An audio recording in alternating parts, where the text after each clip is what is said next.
Welcome to this presentation of Aging at the Speed of Life, prepared specifically for Cocke County, as one of 16 counties in the East Tennessee Quality Growth region, as continuing outreach by East Tennessee Quality Growth and as an updated and focused companion to the Population at the Speed of Life video series available on the Quality Growth YouTube channel. The aging of our population has been and continues to be an important transformation within our community. Understanding population growth, change, and aging is important for various undertakings, whether you are in government, a civic group, a nonprofit service organization, or a business, or just an informed citizen. Making analysis vibrant and optimally useful requires more than just presenting data, tables, and graphs. It requires understanding the life dynamics underlying population change and transformation, to glean insights from the past, to comprehend the present, and to imagine the future. Knowledge is important, but an informed imagination is more important than knowledge alone. My goal is to engage your imagination and inform it as we consider the aging transformation of our population over more than 120 years. Imagine Cocke County, population, growth, and change, and the aging of our population. We can begin by tracking changes in the age distribution of the population, from the past to the present and projected into the future.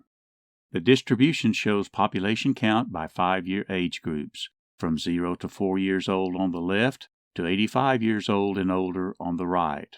We begin in 1950 and will progress the distribution decade by decade to 2070 to illustrate the basics of demographic change and aging transformation. The distribution of population by age in 1950 looked like a slightly irregular and flattened pyramid, rotated and laid on its side, with a large young base and a small old apex. This was a young population in 1950 with relatively few members at older ages. Remember this shape for comparisons later. Before we dig deeper, let us preview the aging transformation of the population over 120 years, decade by decade to 2070.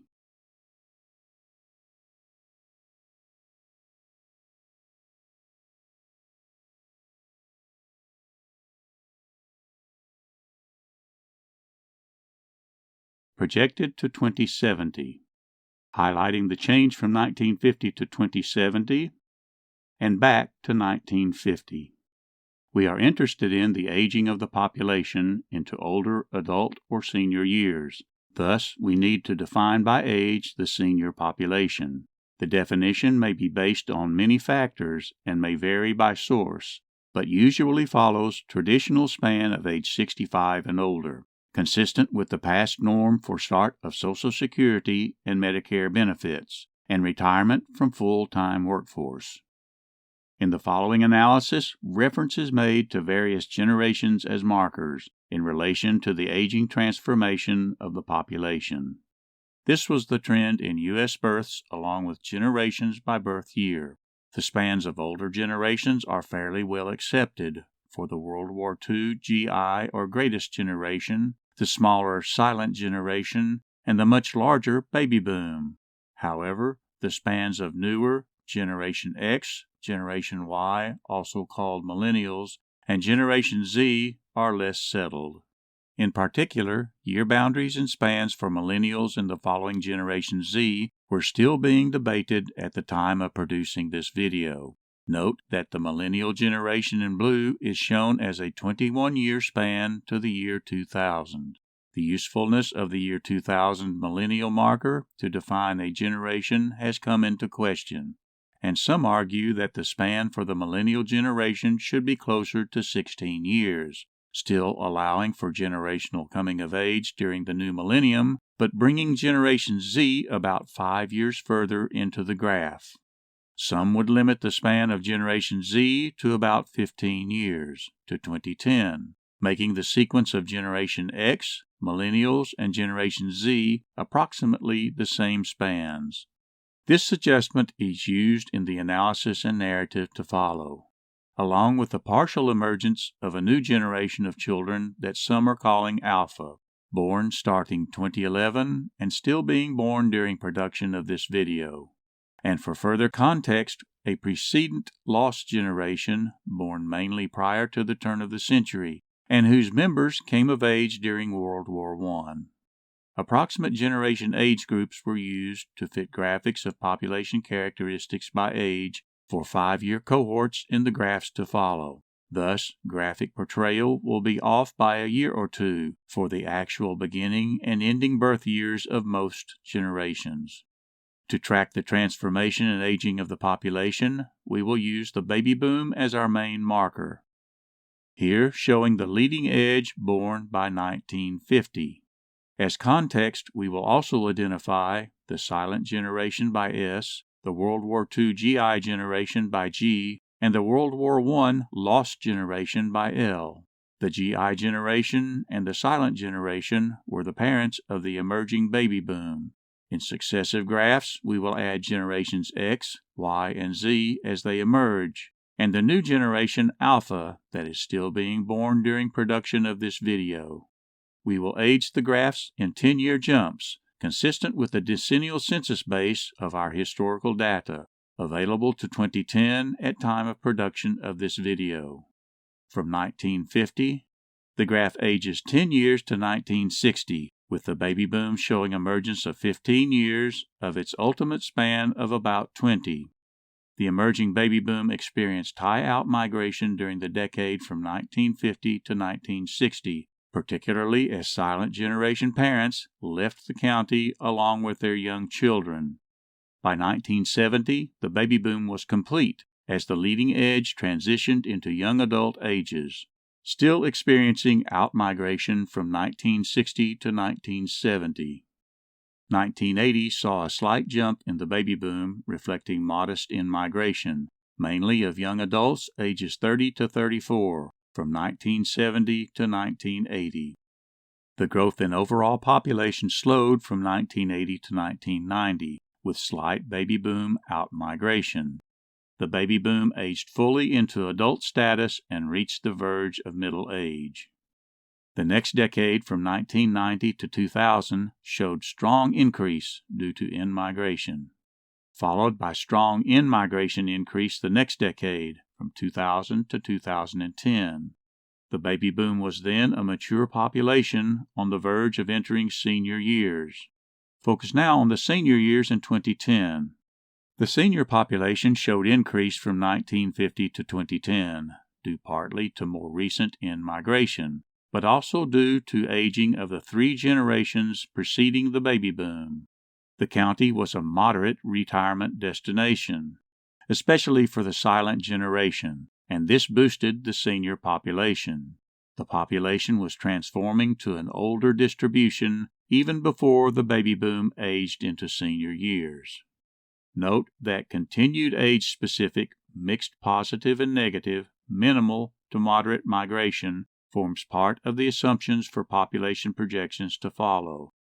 Projecting the distribution to 2020, consistent with data for previous videos in the Population at the Speed of Life series, shows the first part of the baby boom entering senior years, quickening the aging transformation. This population distribution was based on an older set of projections published in 2019 by the University of Tennessee Center for Business and Economic Research, or CBER. We can now update to newer projections published in February of 2022 by CBER. New data allow an estimation of the 2020 population distribution using recently released 2020 census total population count and other age-related demographic estimates. The changes in the age distributions between the old and new projections were minor and did not materially affect the analysis between this presentation and previous video presentations in the Population at the Speed of Life series. We can now switch from 10-year jumps to 5-year jumps as we age the graphs across the screen, gaining finer detail in the process. Note the general shape of the distribution up to senior years for comparisons later. Pay close attention to the age group 85 years old and older, which demographers have labeled the oldest old. This will be an additional focus of aging transformation in our future population. Putting the graph in motion again, we see the aging of the baby boom to 2025, and fully aging into senior years by 2030. The increase in the oldest old population is projected to keep pace with the increase in the remainder of the senior population. As the silent generation ages further into old age, the baby boom is now on the verge of making a substantial transformation of the oldest old population over the projected next 20 years.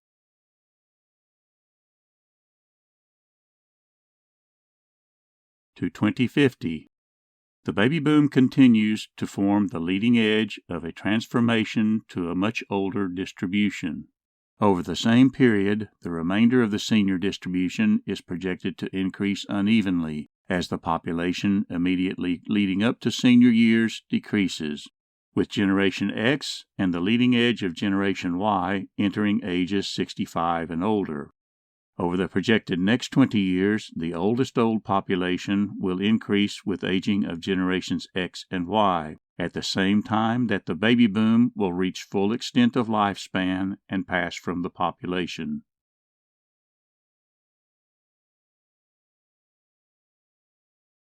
To 2070. The passing of most of the previously large baby boom, along with aging of Generation X and leading edge of Generation Y, will result in a slowing of increase in the oldest old population compared to the previous 20 years, while maintaining the overall oldest old transformation started 40 years earlier. Over the projected final 20 years to 2070, the remainder of the senior distribution is projected to increase unevenly as the population immediately leading up to senior years continues to decrease, with the trailing edge of Generation Y and the leading edge of Generation Z entering senior years, maintaining the overall transformation of an older population started 120 years earlier. The decrease in population leading to senior years becomes evident if we compare the previously noted general shape of the population distribution up to senior years in 2020 to the general shape of the distribution in 2070. The county is projected to lose many of its fertile young population, along with their children and potential children, and this will ripple up the age scale over time to dampen the increase in the senior population. Comparing the projected 2070 age distribution to the 1950 distribution, we can see the transformation of an aging population over 120 years. The beginning or leading edge of the baby boom around 1950 was not the beginning of a future tsunami. The baby boom was and is and will be the leading edge of a generations-long transformation of the population, like a sea rise that will persist into the next century. To further illustrate the aging transformation and its long-term persistence, we can focus on the senior population count from 1950 to present and projected to 2070. The senior population increased continuously from 1950 to 2010. From 2010 to 2030, the aging of the baby boom results in a noticeable rush of senior population increase, which will moderate after 2030. To gain more comparable summary numbers, we can calculate the percentage of seniors to total population. Notice that projected total population begins to decrease as the population of seniors increases moderately. This will magnify a rise in the percent of population accounted to seniors. Calculating percents now results in a graph illustrating relative growth. The percentage of total population accounted to seniors age 65 and older rose from 1950 to 2010. The population was aging even before entry of the baby boom into senior years. The pace increases as the relatively large baby boom is projected to age into senior years from 2010 to 2030. This is followed by continued increase from 2040 to 2070 as projected overall population decreases, magnifying the moderate increase in senior population, maintaining at higher historical levels as successive Generation X, Millennials, and Generation Z continue to age into senior years. Focus on the 30.86% of total population in 2070. As this relates to the projected population distribution in senior years by 2070, ask yourself if this percent will decrease in the future to the turn of the next century and beyond, given the relatively large generations that will age into senior years in subsequent decades. The percent of population accounted in senior years probably will not decrease much, if any, but will continue into the future to the year 2100, and then well into the next century. The distribution of the population at that time will have momentum to maintain the high percent of senior population, and thus maintain the past transformation to an aging population. How did we sustain a progressively aging population over such a long period of time? The answer is by progressively improving survival or staying alive longer. By 2010, as the baby boom reached the verge of entering senior years, the aging transformation was obvious compared to the starting pyramid shape in 1950. The relatively large bulge of the baby boom at the time raised concern of impact on the future senior population and related programs such as Social Security and Medicare. The popular press and some academic sources inaccurately labeled the pending phenomenon as a tsunami, but I prefer to call it a persistent sea rise and use a more local term for future impact: triple whammy. The baby boom was a large birth generation. After initial outmigration during its emerging years from 1950 to 1970, it grew substantially from in-migration, especially more recently during the 1990s and 2000 to 2010. And something not evident: it was a generation that was surviving or living longer, and thus reaching senior years in greater numbers.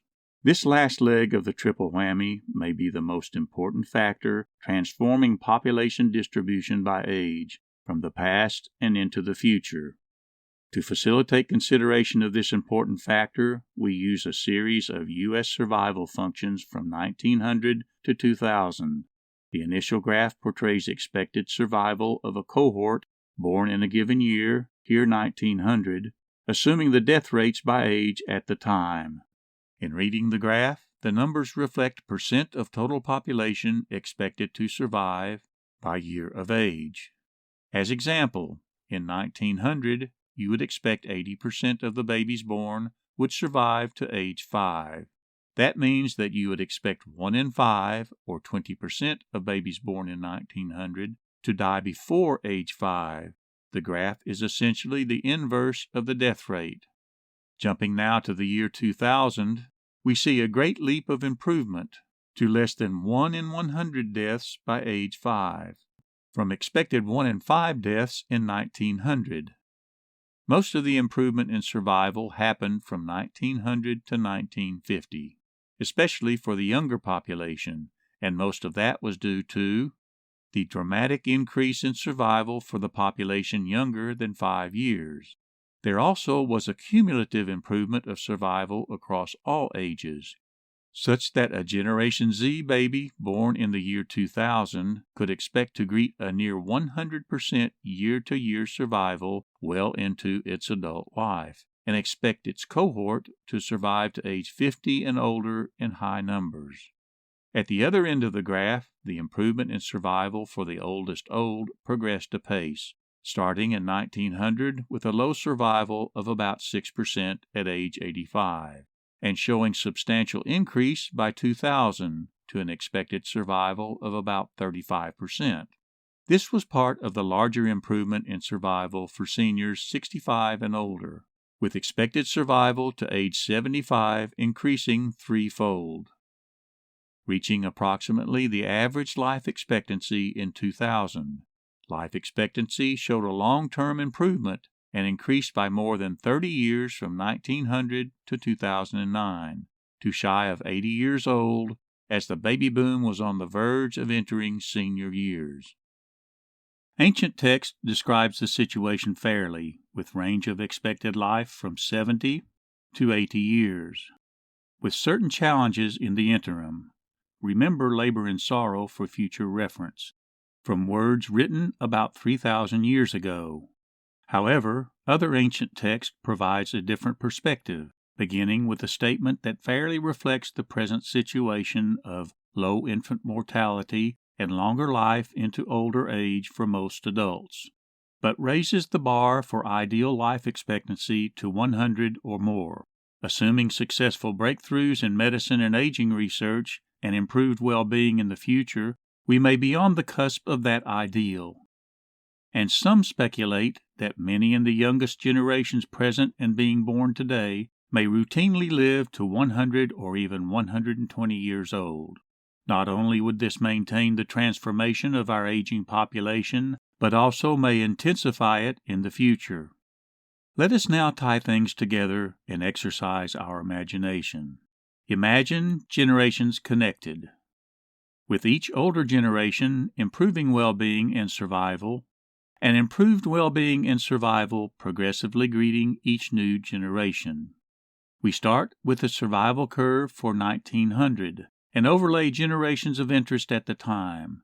The unnamed 3 predecessor generations span ages in which they would have impact on health and well-being of the contemporary and future population.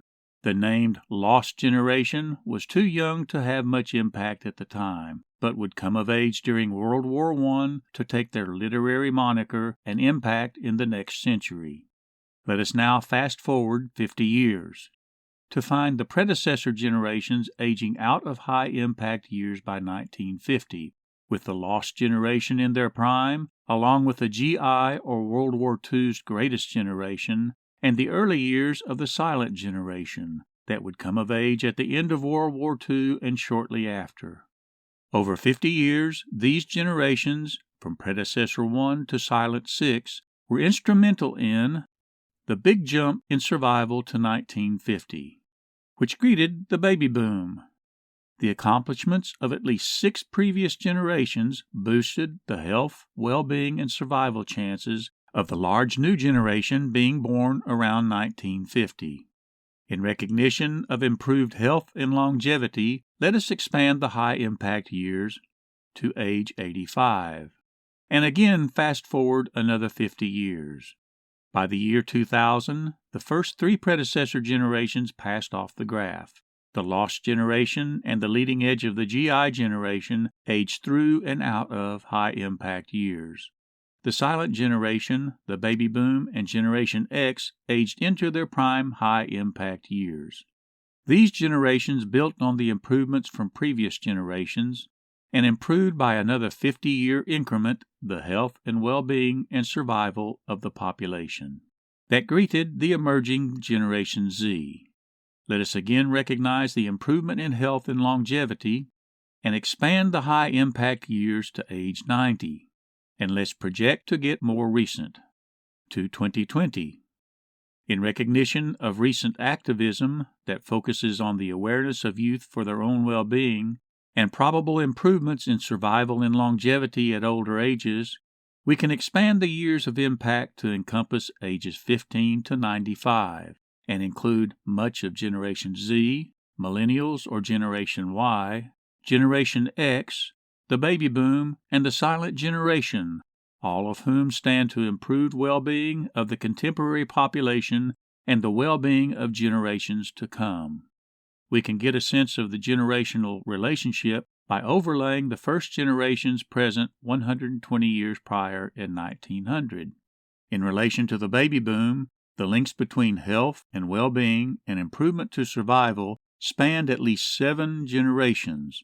This may challenge our thinking to consider a much expanded time horizon for contemplating our important work at hand. We are the first generation of more generations. Just as our predecessor generations improved our well-being, so we have the potential to improve the well-being of our 7-generation span. Our goals need not be limited to ourselves, our children, and grandchildren. Our goals may rightly consider even our great-great-great-great-grandchildren. What we do today, what we build today, can outlive us by many generations. The potential to impact health and well-being of contemporary and future generations should include the continuing active involvement of seniors aged 65 and older who may experience longer and healthier lives, including the oldest old, for as long as they are able. Retirement and growing old need not lead to a cessation of involvement in a productive personal, family, and community life. Seniors can continue to apply their skills, accumulated knowledge, and life experience to the improvement of well-being and survival for themselves, their family, contemporary generations, and future generations yet unborn. We can continue to imagine the possibilities of generations connected, with each older generation improving well-being and survival, and improved well-being and survival progressively greeting each new generation, even to 7 generations hence. On a more personal note, the baby child, more likely the grandchild, and more likely still the great-grandchild you hold today, may live upwards to 120 years, to hold your great-great-great-great-grandchildren, your 7-generation future. Health plays a central role in our consideration of aging.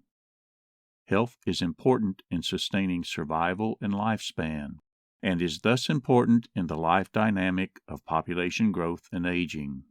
The profession of public health often refers to an aspirational definition that dates back more than 70 years. Health is a state of complete physical, mental, and social well-being, and not merely the absence of disease or infirmity. Well-being is an inclusive term encompassing the many factors that lead to survival and longer life. The profession of city and county planning also incorporates health as part of its purpose, exemplified in the purposes of the general plan, defined in Tennessee state legislation dating back almost 100 years, to best promote the health, safety, morals, order, convenience, prosperity, and welfare, often shortened to health, safety, and welfare. Welfare was an old conceptually inclusive term that developed different meaning over time. The similarly inclusive term well-being from public health may serve better in present discourse on these values. Are there challenges to these values in relation to our aging population? Consider the quote attributed to Betty Davis. "Getting old is not for sissies. There are a myriad of challenges facing us and our communities as we age." Recall the ancient text from 3,000 years ago, posing expectation of labor and sorrow with an extended life.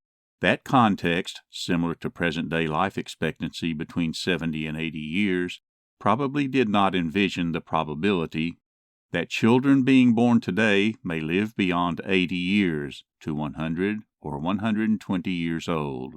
What if labor and sorrow, or impaired health and well-being, were to extend into old age by 20 or 40 more years? Who would take the deal of extended suffering into a longer life?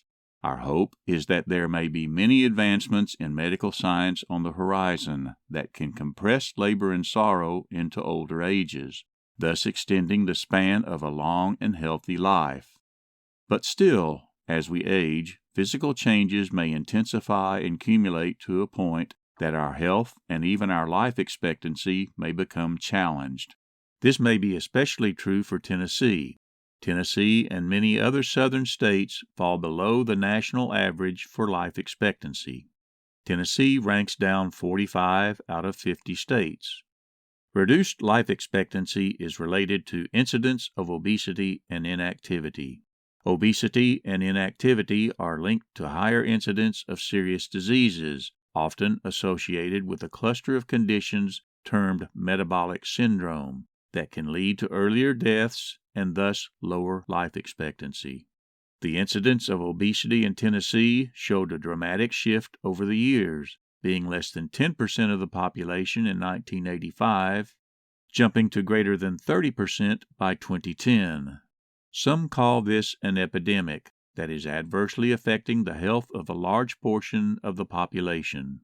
The epidemic goes hand in hand with inactivity of the population, with Tennessee again showing adverse ranking along with other southern states. The risk of metabolic syndrome, the cluster of physical changes and diseases related to obesity and inactivity, increases with age and is particularly prevalent in the senior population. So, what is the prescription for better health and well-being and longer life? Dr. Bob Overholt of the East Tennessee Public Television Health and Medicine show bearing his name recommends exercising, eating properly, getting a good night's sleep, and including laughter in your life. Exercise or being physically active is especially important. It can have beneficial effect on health and well-being comparable to a blockbuster drug. And it can be an inexpensive prescription that includes routine activities of daily life in our communities. Health is related in many ways to our built environment in which we undertake those routine activities of daily life in our communities, and is an important part of quality growth. This is recognized in the profession of city and regional planning, particularly planning for communities that can harvest the health benefits of exercise and active living. The profession of public health also recognizes the importance of the built environment in sustaining well-being, and there is a growing literature on how we can build our communities to enhance health. The Tennessee Department of Health recently launched a Built Environment and Health program, which recognizes that how we build our communities is tied to primary prevention of disease and infirmity. In the broader umbrella of design professions that include architecture, engineering, and city planning, the principles of universal design provide useful guidance that our built environment should be designed to be usable by all people. This requires consideration of all ages and physical conditions, including the elderly and disabled. How do you make sure someone is paying attention to the issues, needs, and challenges of seniors? You can designate a system to plan and program from state to region to local and back. The state of Tennessee has a system for addressing the issues of aging and disability. The Tennessee Commission on Aging and Disability acts as a conduit for program funds under the Federal Government Older Americans Act and various other program funds from federal and state sources. The Commission addresses the needs of persons ages 60 and older and coordinates with several other state agencies. The main implementation arm of the Commission are 9 regional area agencies on aging and disability, or AAADs.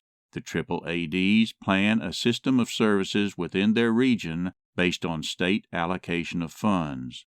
Several agency programs provide opportunities for volunteer service. The AAADs oversee multi-purpose senior centers, providing a wide array of information resources and services in all counties in the state. Funding includes not only federal funds but state funds and funds provided by local governments and the community. The local senior center also provides a venue for volunteer service. Many of the programs of the Tennessee Commission on Aging and Disability provide avenues for local volunteers to become involved in providing services to seniors and the disabled. As example, one of those programs addresses our values of health, safety, and well-being.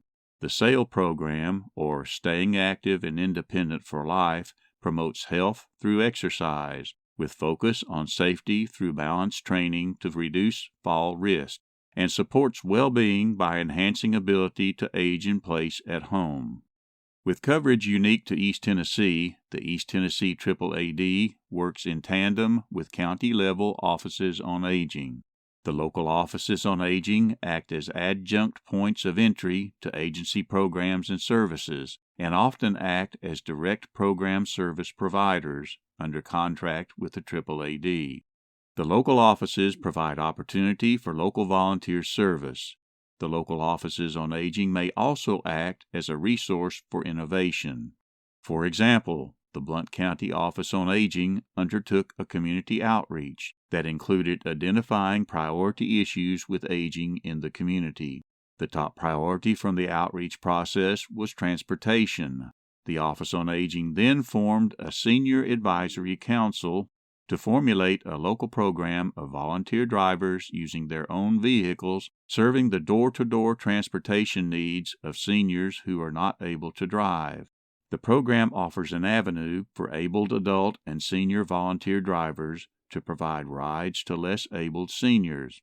The program generates funding from modest user fees, along with support from both state and federal funds and local funding drives. The program acts as a more flexible and senior-focused alternative to existing public transportation van service offered by the regional East Tennessee Human Resource Agency, and expands the provision of transportation service in the county. The Blount County Senior Miles program provided a successful local template for developing a statewide program called My Ride Tennessee under the Tennessee Commission on Aging and Disability, thus making a loop of innovative planning and programming back to the top. The programs of the AAADs provide many opportunities for all adult ages and generations to become involved in providing services to the older population. Such volunteers put a reverse spin on our 7-generation ideal of each older generation improving well-being and survival, and improved well-being and survival progressively greeting each new generation, but may be seen as growing and maintaining a system that can accommodate present and future seniors as the volunteers themselves age, paying it forward. On a broader policy canvas, the proportional changes over time between children, seniors, and the workforce pose a different type of challenge. Consider the pyramid shape of the 1900 U.S. population distribution. The distribution showed a large population of children and youth less than 20 years old, and a small population of seniors aged 65 and older. The proportion of children and youth to working-age population ages 20 to 64 years was relatively large, and the proportion of seniors to working-age population was relatively small. This relationship persisted to about mid-century. Fast forward to 2010. The working-age population grew, but so did the populations of children and seniors. The shifting of dependency ratios, or proportion of children and old-age seniors to working-age population, is of particular interest in considering the policy impacts of our aging population. We focus on the historical trend from 1950 to 2010 and projected to about 2080, consistent with other analysis in this presentation. We see a peak of total dependency ratio at about 1965, or about the cumulative end of the baby boom. The shifts in child dependency ratio dominated the shifts in total dependency ratio around that time. Old age dependency ratio played a minor role in defining the peak. There followed a period of relatively small increase for old age dependency ratio up to 2010, which was about the low point of total dependency ratio, while the child dependency ratio dominated overall trend with a succession of factors, the first being the large drop in fertility after the baby boom.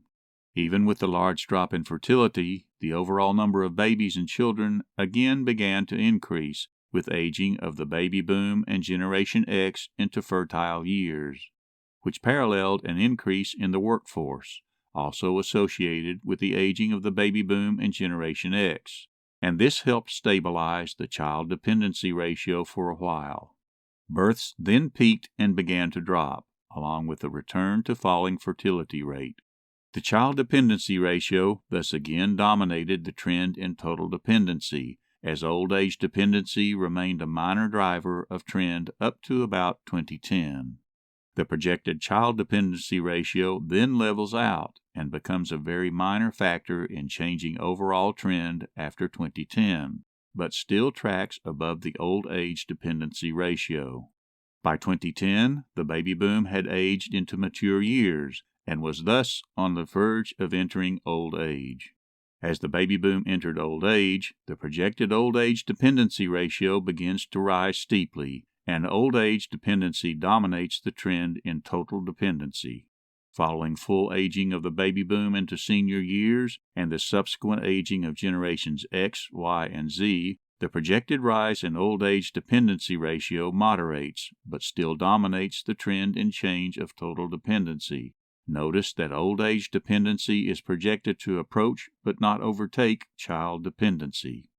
The aggregate effect of changes in total dependency ratio highlights that the combined near parity of child and old age dependency around 2080 will not rise to the peak level of 1965 total dependency, driven by emergence of the baby boom. Yet there remains a concern with our aging population and old age dependency in the future. The cost of raising children and the cost of addressing challenges of an aging population are substantial. However, there are major policy concerns with societal resources that support the senior population. As people age into senior years, they quickly increase their demand on those resources. This is especially true for the oldest old, aged 85 and older, who often face progressively more severe challenges of health and finance. A major societal support program for health care of the senior population is Medicare. That program, as presently constituted, faces increasing challenge, and its trust fund is projected to be depleted by 2028. Another major societal support program for the senior population is Social Security. That program, as presently constituted, also faces increasing challenge, and its trust fund is projected to be depleted by 2035. The projected transition of the baby boom into the oldest old ages 85 and older from 2030 to 2050 will pose even greater challenges to support programs for a burgeoning segment of our population that typically faces greater financial and medical issues. And the trend of increasing oldest old will continue, with projected aging of generations X and Y or millennials. The demands on public coffers is expected to rise in the future with the aging of our population. So, when should we address our core values in relation to our aging population? For challenges we may face due to our aging population, if we address those challenges now, we will address them for the many generations to follow. The important point is to start addressing the challenges now, as the senior population is on a quick rise, exposing or highlighting many critical issues. I invite you to imagine that this is our quest: health, safety, well-being, survival into a long and healthy life, quality growth, both of a healthy population and of a healthy built environment to sustain that population, and our communities will be better for this. For us, and following generations, to live long and prosper and be well. Imagine that. Thank you for imagining with me. Hi, I am John Lamb, producer of Aging at the Speed of Life, and the narrator for this presentation.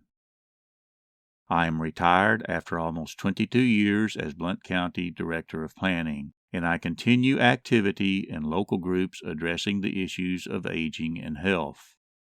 I am also member of similar groups at the regional level in East Tennessee. And I am president of East Tennessee Quality Growth, or ETQG, covering the 16 counties shown on the map. East Tennessee Quality Growth is a 501c3 nonprofit organization with mission to promote regional and local dialogue, along with regional cooperation and local action. This video was produced as a volunteer service with no funding from any government or private organization. You may access more videos on population growth and change in the 16 counties of the East Tennessee Quality Growth region on the Quality Growth YouTube channel.